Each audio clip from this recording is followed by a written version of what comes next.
Hello दोस्तों, राधे कृष्णा। मैं नीलम तिवारी आप लोग का अपने चैनल राधे कृष्णा में बहुत बहुत स्वागत करती हूँ। उम्मीद करती हूँ आप लोग स्वस्थ होंगे, मस्त होंगे और विष्णु भगवान की कृपा सभी भक्तों पे बनी रहे, क्योंकि कार्तिक मास शुरू होने वाला है। कार्तिक मास का मतलब कि विष्णु भगवान की पूजा अर्चना की जाती है। कार्तिक मास में बहुत सारे त्योहार भी आते हैं। तो कार्तिक मास जो होता है, हर महीने में बहुत ही पवित्र महीना बताया गया है।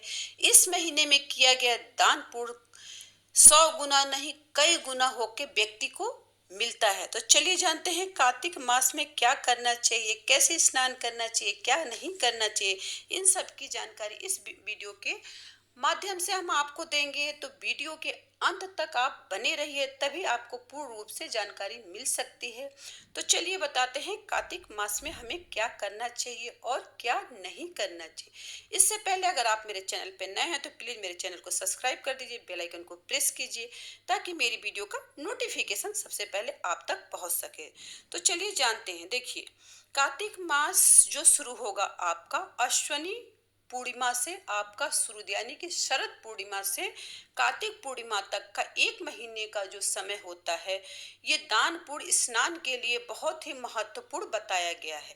जो लोग ब्रह्म मुहूर्त में स्नान करते हैं, कार्तिक स्नान करते हैं, तो पूर्णिमा से लेके पूर्णिमा तक करते हैं।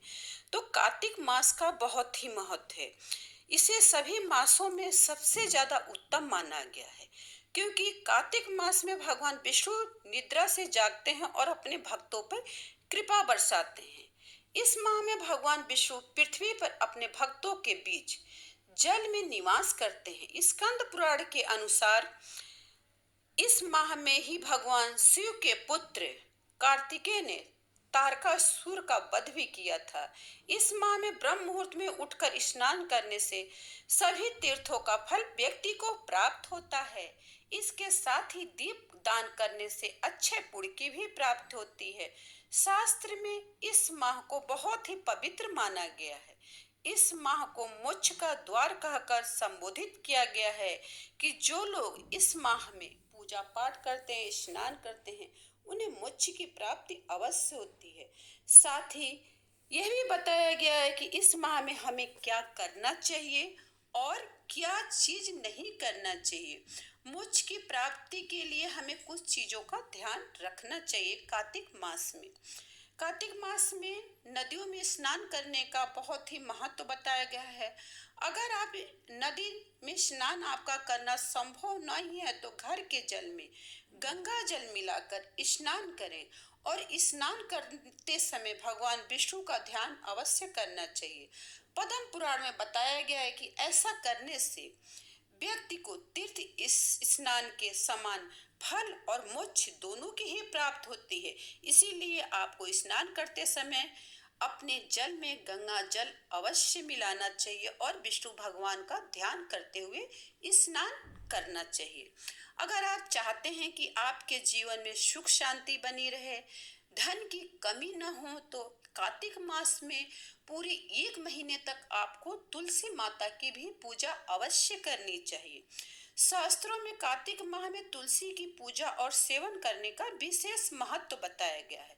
तुलसी पे माँ लक्ष्मी और कुबेर की कृपा प्राप्त होती है। इस माह में सुबह शाम तुलसी की पूजा करने से घर में सुख शांति का वास होता है और उन्नति के मार्ग भी खुलते हैं। कार्तिक मास में हर रोज सुबह शाम नदी या तालाब में दीप प्रज्वलित जरूर करना चाहिए। अगर नहीं हो तो तुलसी के साथ आप शालिग्राम की भी पूजा पूरे कार्तिक मास करना चाहिए, क्योंकि एकादशी के दिन, देव उठनी एकादशी के दिन तुलसी जी और शालिग्राम का विवाह किया जाता है, जिसे तुलसी विवाह के नाम से जाना जाता है। ठीक है।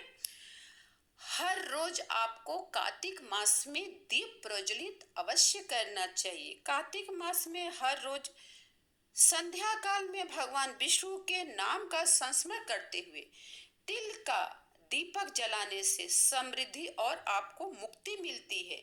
इसके साथ ही अगर आप चाहते हैं कि आप शारीरिक रूप से स्वस्थ हों, मानसिक शांति आपकी बनी रहे, आपके क्रोध का अंत हो, आपका अहंकार दूर हो, तो इसके लिए आपको क्या करना है कि बेड पे नहीं सोना है, बिस्तर पे नहीं 1 महीने सोना है, आपको जमीन पे ही अपना बिस्तर लगाना है। ऐसा करने से आपको मानसिक शांति मिलती है और कई तरह के कई गुना आपको फलों की प्राप्त होती है। तो कार्तिक मास में जो लोग कार्तिक महात्म्य का पूर्ण रूप से पालन करते हैं, उनको बिस्तर पे नहीं सोना चाहिए। कार्तिक मास में दान का भी बहुत महत्व है। बताया गया है कि जो लोग कार्तिक मास में दान करते हैं, उनको कई गुना दान वो वापस मिलता है और कई जन्मों तक मिलता है। कार्तिक मास में दान का विशेष महात्म्य बताया गया है। इस माह में दिया गया दान अन्य माह के अपेक्षा अधिक पुण्यदायी माना गया है। इस माह का दान कई जन्मों तक आपको शुभ फल देता है। इसके साथ ही हर रोज उगते हुए सूरज को आपको जल देना है, क्योंकि कार्तिक मास में सूर्य पूजा का भी बहुत महत्व है। क्योंकि कार्तिक मास में ही छठ पूजा आती है, दीपावली आती है और करवा चौथ आता है, धनतेरस आता है। तो ये समझिए कि बिना सूर्य के पूजा के कोई पूजा आपकी फलित कार्तिक मास में नहीं होती। सूर्य को अर्घ देने के लिए आपको क्या करना है कि लोटे में जिससे आप अर्घ देंगे उसमें गुड़ डालना है, आपको अक्षत डालना है, लाल चंदन डालना है और फिर आपको सूर्य भगवान को अर्घ देना है। ऐसे करने से सभी देवी देवता का आपको आशीर्वाद मिलता है तथा हर क्षेत्र में आपको सफलताएं मिलती हैं। अगर आप बहुत परेशान हैं, धन का अभाव आपके घर में बना है, तो आपको कार्तिक मास में किसी भी मंदिर की सफाई करना चाहिए। जाके नदी और घाटों की सफाई करना चाहिए। घाटों की सफाई इसलिए कार्तिक में करना चाहिए क्योंकि कार्तिक मास में ही छठ पूजा जो घाटों पे की जाती है, तो समझिए उतना फल उनको नहीं प्राप्त होता जो व्रत करते हैं, बल्कि उनको प्राप्त होता है जो घाट और नदियों की सफाई करते हैं। तो इसलिए आप लोग को कार्तिक मास में ये करना चाहिए। इससे करने से आपके कई जन्मों तक आपका जो है धन लाभ आपको मिलता रहेगा। धन की कमी आपके घर में नहीं रहेगी। ऐसा करने वाला जो व्यक्ति होता है वो देवताओं को भी प्रसन्न होता है, देवताओं का भी प्रिय हो जाता है और देवता का भी वो आदर पाता है। और लोग क्या, परलोक में भी उसका सम्मान उसको उस व्यक्ति को प्राप्त होता है। तो कार्तिक मास में व्यक्ति को मंदिर की, नदी तालाबों की सफाई अवश्य करना चाहिए। और भगवान कृष्ण ने देवी सत्यभामा को भी बताया है कि कार्तिक मास में मंदिरों की सफाई करने की वजह से व्यक्ति को धन संपदा का सुख हमेशा प्राप्त होता है। तो इसलिए कार्तिक मास का बहुत ही महत्व होता है। कार्तिक मास में आपका जो होता है पुण्य करना चाहिए। जो धर्म है, धर्म के अनुसार आपको दान करना चाहिए, जिस भी धर्म को आप मानते हो। कार्तिक मास का महीना बहुत ही पवित्र होता है। इस 1 महीने में किया गया दान आपका कई गुना होके आपके जीवन में लाभ ही लाभ देता है। और कार्तिक स्नान का बहुत महत्व है। जो व्यक्ति कार्तिक स्नान करता है उसको चाहिए कि उसको ब्रह्म मुहूर्त में उठना चाहिए। ब्रह्म मुहूर्त का मतलब है कि आपको 2:30, 3 या 4 के अंदर उठ जाना चाहिए बजे के। उसके बाद अगर आप पूजा करते हैं, सूर्योदय के पूजा करते हैं, तो आपका कार्तिक स्नान नहीं माना जाता है। कार्तिक स्नान का मतलब है कि आप ब्रह्म मुहूर्त में स्नान करें। जब आसमान में तारे दिखते हों तब आपको स्नान करना चाहिए, तो उससे कार्तिक स्नान करते हैं। जो लोग 1 महीने तक इस नियमों का पालन करते हो, बहुत से नियमों का पालन करते हैं, बहुत सी चीजें कार्तिक मास में नहीं करते। कार्तिक मास में वो लोग बिस्तर पे नहीं सोते हैं। कुछ चीजें जो होते हैं जी, कुछ सब्जियों का भी लोग त्याग करते हैं, नहीं खाते हैं कार्तिक मास में। तो कार्तिक मास का बहुत महत्व है। कार्तिक मास का आप लोग को पूजा अर्चना करना चाहिए, दीपदान करना चाहिए। तो कार्तिक मास का अभी आगे भी जो चीज होगी हम आप लोग को वीडियो देते रहेंगे।